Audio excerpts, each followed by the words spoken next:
Welcome to the presentation. ಇಂದಿನ ಪ್ರೆಸೆಂಟೇಷನಲ್ಲಿ ನಾವು ಕಳೆದ ಕ್ಲಾಸಿನ ಕಾಸ್ಟ್ ಕಾನ್ಸೆಪ್ಟ್ಸ್ಗಳಲ್ಲಿ ಮುಂದುವರಿದ ಭಾಗಗಳ ಬಗ್ಗೆ ನೋಡಿಕೊಳ್ತಾ ಹೋಗೋಣ. Out of pocket cost are the book cost. The cost causing a drain on cash during the time period under consideration by involving current payments to outsiders are the out-of-pocket cost. In other words, out-of-pocket costs are the items of expenditure which involves cash payments or cash transfers. All the explicit costs like payment of rent, wages, salaries, interest, transport charges are out-of-pocket costs. Actual business costs which enter into the book accounts but are not paid in cash are book cost. So ಇಲ್ಲಿ book cash ಮತ್ತು out of pocket cost ಎನ್ನುವುದಾಗಿ ಎರಡು concepts ಅನ್ನು ಇವರು ಹೆಸರಿಸುವಂಥದ್ದು. So out of pocket cost ಅಂದರೆ ಅಲ್ಲಿ packet ಇಂದ ಹೆಚ್ಚುವರಿಯಾಗಿ ಮಾಡುವಂಥ ಕೆಲವೊಂದು ಅನಿವಾರ್ಯ ಸಂದರ್ಭದಲ್ಲಿ ತುರ್ತಾಗಿ ಮಾಡುವಂಥ ಖರ್ಚುಗಳ ಬಗ್ಗೆ ಇಲ್ಲಿ ಹೇಳ್ಬೋದು. ಪೇಮೆಂಟ್ ಆಫ್ ರೆಂಟ್ ಗೇಣಿ ಕೊಡುವಾಗ, ವೇಜ್ ಸಂಬಳ ಕೊಡುವಾಗ, ಇಂಟ್ರೆಸ್ಟ್ ಬಡ್ಡಿ ಕೊಡುವಾಗ, ಸಾಗಾಟ ವೆಚ್ಚ ಸಂದರ್ಭದಲ್ಲಿ ಔಟ್ ಆಫ್ ಪಾಕೆಟ್ ಇಂದ ಹೆಚ್ಚುವರಿಯಾಗಿ ಮಾಡುವಂಥ ಖರ್ಚುಗಳನ್ನು ಅಲ್ಲಿ ಹೇಳುವಂಥದ್ದು.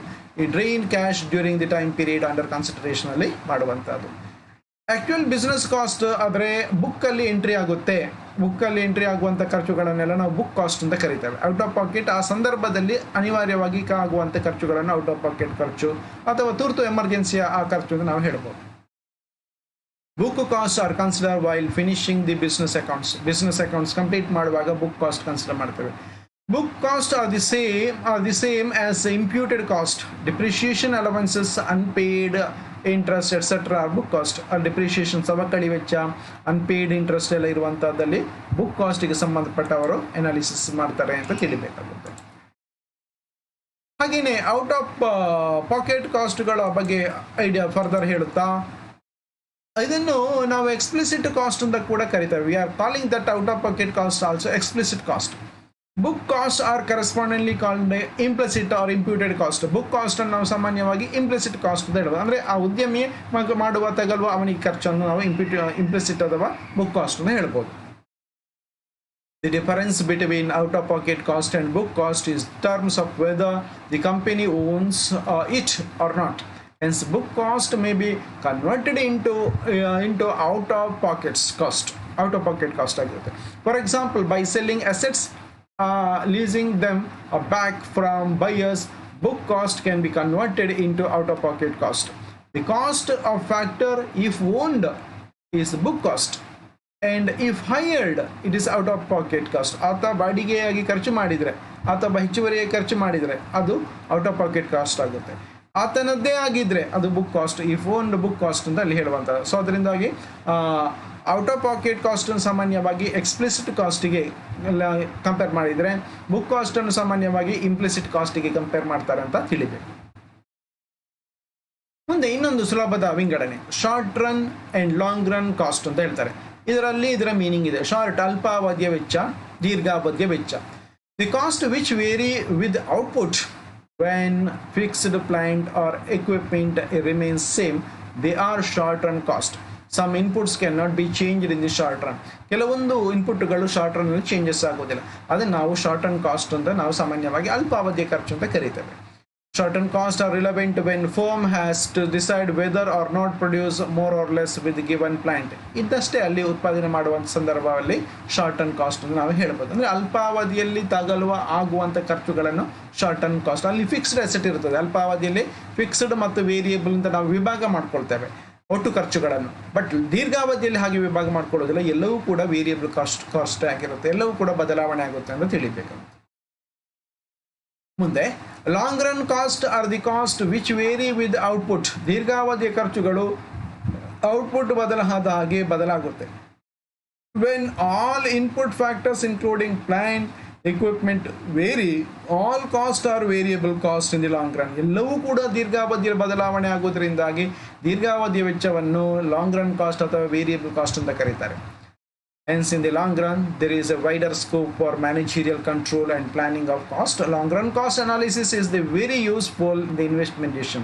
So, with regard that, while taking any investment decision in the firm or the business, they are especially considering the long run cost. So, how much changes and what changes are required, and if so, and what is the next if so. So ಅಲ್ಲಿ ಬದಲಾವಣೆ ಆದರೆ next ಏನು ಬದಲಾವಣೆ ಆಗುತ್ತೆ, ಎಷ್ಟು ಹೇಗೆ, ಈ ಎಲ್ಲ ವಿಷಯಗಳನ್ನು ಅವರು ಪರಿಗಣಿಸ್ತಾರೆ. ಸೊ ಅದರಿಂದಾಗಿ ದೀರ್ಘಾವಧಿಯ ವೆಚ್ಚ ಅವರಿಗೆ ಪ್ರಮುಖವಾಗಿ ಪರಿಗಣಿಸುವಂಥದ್ದಲ್ಲಿ ಹೇಳ್ತಾರೆ. ಜೊತೆಗೆ ಇನ್ನೊಂದು ಕಾಸ್ಟ್ ಟೈಪ್ಸ್ಗಳ ಬಗ್ಗೆ ನಾವು ನೋಡೋದಾದ್ರೆ ಇನ್ಕ್ರಿಮೆಂಟಲ್ ಕಾಸ್ಟ್ ಮತ್ತು ಸಂಕ್ ಕಾಸ್ಟ್ ಎನ್ನುವಂಥ ವಿಭಾಗ. ಇನ್ಕ್ರಿಮೆಂಟಲ್ ಕಾಸ್ಟ್ ಅದರ ಹೆಸರೇ ಸೂಚಿಸುವ ಹಾಗೆ ಹೆಚ್ಚುವರಿಯಾದ ಕಾಸ್ಟ್ ಅಂತ ನಾವು ಹೇಳ್ಬೋದು. Incremental cost represents changes in the cost resulting from changes in business activity. Business activity ಬದಲಾದಾಗ ಚೇಂಜಸ್ ಆದಾಗ ಹೆಚ್ಚುವರಿಯಾಗಿ ನಾವು ಮಾಡುವ ಖರ್ಚು ಇನ್ಕ್ರಿಮೆಂಟಲ್ ಕಾಸ್ಟ್ ಆಗಿರುತ್ತೆ. Changes in product line or output level, or adding or replacing machine, changing distribution channels incur in addition to cost, which are called incremental cost. Incremental cost are also called avoidable cost or escapable cost. ಈ incremental cost ಅನ್ನು ನಾವು avoidable cost ಅಥವಾ escapable cost ಅಂತ ಕೂಡ ಕರೀತೇವೆ. They are avoidable if changes in the business activities are not made. So they are avoidable if changes in the business activities are not made. And incremental cost are also called differential cost. ಇದನ್ನು differential cost ಅಂತ ಕೂಡ ಕರೀತಾರೆ. They are avoidable, ಅದನ್ನು avoid ಮಾಡಲಿಕ್ಕಾಗುತ್ತೆ if changes in the business activity not made. ಅಲ್ಲಿ ಯಾವುದೇ ರೀತಿಯ ಬದಲಾವಣೆ ಮಾಡದಿದ್ರೆ ಆ ಇನ್ಕ್ರಿಮೆಂಟಲ್ ಕಾಸ್ಟನ್ನು ಅವಾಯ್ಡ್ ಮಾಡಲಿಕ್ಕಾಗುತ್ತೆ, ಎಸ್ಕೇಪ್ ಮಾಡಲಿಕ್ಕಾಗುತ್ತೆ ಅಂತ ಕೂಡ ನಾವು ತಿಳಿಬೇಕಾಗುತ್ತೆ. Sunk cost are the cost which cannot be changed by varying the rate of output. Output ಬದಲಾದಾಗೆ ಈ ಸಂಕ್ ಕಾಸ್ಟ್ ವೇರಿ ಆಗೋದಿಲ್ಲ. ಆರಂಭದಲ್ಲಿ ಮಾಡಿದ ಖರ್ಚು ಅಲ್ಲಿ ಅದೇ ರೀತಿಯಾಗಿರುತ್ತೆ. Sunk cost once incurred cannot be retrieved. Sunk costs are associated with commitment of funds to specialized equipments which are not readily adaptable to present or future use. Sunk costs are not synonymous to fixed cost because such cost vary with respect to the quality of decisions. ಒಮ್ಮೆ ಅಲ್ಲಿ ಯಾವುದಾದ್ರೂ ಒಂದು machine ಖರೀದಿ ಮಾಡಿದರೆ ಅದು ಈಗ ಪ್ರೆಸೆಂಟಿಗೂ ಫ್ಯೂಚರಿಗೂ apply ಆಗುವಂಥದ್ದಾಗಿರುತ್ತೆ. ಅದು ಆ ಸಂದರ್ಭಕ್ಕೂ ನೆಕ್ಸ್ಟಿಗೂ ಪ್ರೆಸೆಂಟ್ ಫ್ಯೂಚರ್ ಎರಡಕ್ಕೂ ಕೂಡ ಯೂಸ್ ಆಗುವಂಥ ಸಂದರ್ಭದ ಆ ಖರ್ಚುಗಳನ್ನು ನಾವು ಸಂಕ್ ಕಾಸ್ಟ್ ಅಂತ ಕರಿತೇವೆ. ನಾಳೆಗೆ ಮಾಡಬೇಕಾಗಿಲ್ಲ, ಬಟ್ ಇವತ್ತಿಗೆ ಖರ್ಚಾಗುತ್ತೆ, ಬಟ್ ಇವತ್ತಿಗೂ ಯೂಸ್ ಇದೆ, ನಾಳೆಗೂ ಯೂಸ್ ಇದೆ ಅಂತ ಸಂದರ್ಭದ ಖರ್ಚುಗಳನ್ನು ನಾವು ಸಂಕ್ ಕಾಸ್ಟ್ ಅಂತ ಕರಿಬೋದು. ಇನ್ನೊಂದು shut down cost and the abandonment cost ಎನ್ನುವುದಾಗಿ ಇನ್ನೊಂದು ವಿಭಾಗ ಮಾಡ್ತಾರೆ. ಶಟ್ ಡೌನ್ ಕಾಸ್ಟ್ ಅದರ ಹೆಸರೇ ಸೂಚಿಸುವ ಹಾಗೆ the cost which are incurred in the event of temporary closure. ಇದು ನೀವು ಪ್ರಧಾನವಾಗಿ ಗಮನಿಸಬೇಕಾಗುತ್ತೆ. ತಾತ್ಕಾಲಿಕವಾಗಿ ಕ್ಲೋಸ್ ಮಾಡುವಂಥ ಸಂದರ್ಭ ಈ ಶಟ್ ಡೌನ್ ಕಾಸ್ಟ್ ಅಲ್ಲಿ ಬರುವಂಥದ್ದು. Of you business are shut down cost. In other words, the are the cost which would be incurred in the event of suspension of the plant and which would be saved if the operations are continued. The cost of recruiting and training of new workers, cost of re-establishing the market contracts, compounding and storing machines, construction of sheds for storing exposed properties are shut down cost. ಅಂದರೆ ತಾತ್ಕಾಲಿಕವಾಗಿ ಅಲ್ಲಿ ಏನು temporary ಆಗಿ close ಮಾಡಲಿಕ್ಕೆ ಅನಿವಾರ್ಯವಾದ ಸಂದರ್ಭದ ಆ ಖರ್ಚು ಎಷ್ಟಾಗುತ್ತೆ ಅದನ್ನು ನಾವು ಅಲ್ಲಿ ಶಟ್ ಡೌನ್ ಕಾಸ್ಟ್ ಅಂತ ಕರಿಬೋದು. ಆದರೆ abandonment cost are the cost incurred because of retiring a fixed asset from service. Abandonment cost arises when there is a complete cessation of the activities. Disposable assets becomes the problems. This situation arises in the case of the exhaustion of mines or the oil wells, abandonment of worn out plants, cessation of the certain modes of the transports. So ಅಲ್ಲಿ complete ಆಗಿ close ಮಾಡುವಂಥ ಸಂದರ್ಭದ ವೆಚ್ಚವನ್ನು ನಾವು ಅಬಾಂಡನ್ಮೆಂಟ್ cost ಅಂತ ಕರೀತೇವೆ. Shut down cost ಅಂದರೆ ತಾತ್ಕಾಲಿಕ ಸ್ಥಗಿತ, ಒಂದು ವಾರಕ್ಕೋ ಒಂದು ತಿಂಗಳಿಗೋ 15 ದಿನಕ್ಕೋ ಸ್ಥಗಿತ. ಅಂದರೆ ಲಾಸ್ ಇದೆ, ಕಂಪನಿ ಲಾಸ್ ಇದೆ, ಇಂಡಸ್ಟ್ರಿ ಲಾಸ್ ಇದೆ, ಬಟ್ ಮೇ ಬಿ ಇನ್ ಫ್ಯೂಚರಲ್ಲಿ ಗೈನ್ ಆಗ್ಬೋದು ಅಂತ ಸಂದರ್ಭ ಅಲ್ಲಿ ಶಟ್ ಡೌನ್ ಆಗಿರುತ್ತೆ. ಈಗ loss guarantee, there is no loss, but in ಫ್ಯೂಚರಲ್ಲಿ ಪ್ಲಾನಿಂಗ್, ಟ್ರೈನಿಂಗ್, ನೆಟ್ವರ್ಕ್ ಇದೆಲ್ಲ ರಿಎಸ್ಟಾಬ್ಲಿಷನ್ ಮಾರ್ಕೆಟೆಲ್ಲ ಮಾಡಿದ ನಂತರದಲ್ಲಿ ಇಂಪ್ರೂವ್ಮೆಂಟ್ ಆಗಲೂಬಹುದು ಮಿಷಿನ್ ಎಲ್ಲ ಕನ್ಸ್ಟ್ರಕ್ಷನ್ ಎಲ್ಲ ಸರಿ ಆದರೆ.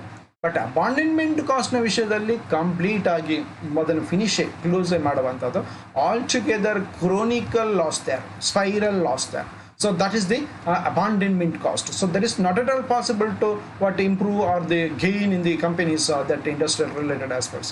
So in case of shutdown, of course in future may possible, but in case of abandonment there is not at all possible. So that is the abandonment cost. On the company ಲಾಭ ಆಗ್ಲಿಕ್ಕೆ ಸಾಧ್ಯವೇ ಇಲ್ಲ, ಅದರ ಏನು variable cost ಅನ್ನೇ meet ಮಾಡ್ಲಿಕ್ಕೆ ಆಗದ ಸಂದರ್ಭ ಅದು ಆಗಿರುತ್ತೆ. ಸೊ ಇಲ್ಲಿ ಶಟ್ಡೌನ್ ಕಾಸ್ಟ್ ಅಲ್ಲಿ ಆದರೆ ಅವರೇಜ್ ಕಾಸ್ಟ್ ಮೀಟ್ ಆಗ್ತಾ ಉಂಟು, ಲಾಭ ಆಗ್ತಾ ಇಲ್ಲ, ಜಸ್ಟ್ ಅಲ್ಲಿಂದ ಅಲ್ಲಿಗೆ ಬ್ರೇಕ್ ಇವನ್ ಪಾಯಿಂಟ್ ಅಲ್ಲಿ ಇದ್ದಾರೆ, ಲಾಭ ಇನ್ನು ಕಾಸ್ಟ್ ರೆವೆನ್ಯೂ ಈಕ್ವಲ್ ಆಗಿದ್ದಾರೆ ಅಂತ ಪರಿಸ್ಥಿತಿಯನ್ನು ನಾವು ಶಟ್ಡೌನ್ ಕಾಸ್ಟಿಗೆ ನಾವು ಹೇಳ್ಬೋದು. ಬಟ್ ಇಲ್ಲಿ ಬ್ರೇಕ್ ಇವನ್ ಪಾಯಿಂಟ್ಗಿಂತ ಕೆಳಗಡೆ ಇದ್ದು ಲಾಸೇ ನಷ್ಟ ಅಥವಾ ಲಾಸೇ ಜಾಸ್ತಿ ಆಗುವ ಸಂದರ್ಭವನ್ನು ಅಪಾಯಿಂಟ್ಮೆಂಟ್ ಕಾಸ್ಟ್ ಅಂತ ನಾವು ತಿಳಿಬೇಕಾಗುತ್ತೆ. ಕಂಪನಿಗಳಲ್ಲಿ ಅದರ ಉಳಿವು ಇನ್ನು ಕೆಲವೊಂದು ಲಾಸ್ ಇಂಡಸ್ಟ್ರಿಯಲ್ ಸಿಕ್ನೆಸ್ ಸಂದರ್ಭದಲ್ಲಿ ನಾವು ಅದರ ಉಳಿವುಗಳನ್ನು ಈ ಅಪಾಯಿಂಟ್ಮೆಂಟ್ ಕಾಸ್ಟ್ ಮತ್ತು ಶಟ್ಡೌನ್ ಕಾಸ್ಟ್ಗಳ ಆಧಾರದಲ್ಲಿ ಅನಾಲಿಸಿಸ್ ಮಾಡ್ತೇವೆ. ಶಟ್ಡೌನ್ ಕಾಸ್ಟ್ ಆದರೆ ತಾತ್ಕಾಲಿಕವಾಗಿ ಸ್ಥಗಿತಗೊಳಿಸಿ ಆಮೇಲೆ ಅದನ್ನು ಇಂಪ್ರೂವ್ಮೆಂಟ್ ಮಾಡ್ಕೊಳ್ಬೋದು. ಅಪಾಯಿಂಟ್ಮೆಂಟ್ ಕಾಸ್ಟ್ ಬಂದರೆ ಅಲ್ಲಿ ಲಾಸ್ ಅಥವಾ ಲಾಂಗ್ ಟರ್ಮ್ ಲಾಸ್ ಅಂತ ತಿಳಿಬೇಕಾಗುತ್ತೆ. ಇದಿಷ್ಟು ಈ ಸೆಷನ್ನ ವಿಷಯಗಳು. ಮುಂದಿನ ಸೆಷನ್ನಲ್ಲಿ ಇದರ ಮುಂದುವರಿದ ಭಾಗಗಳನ್ನು ಅಧ್ಯಯನ ಮಾಡೋಣ. Thank you for your precious times. ವಂದನೆಗಳು.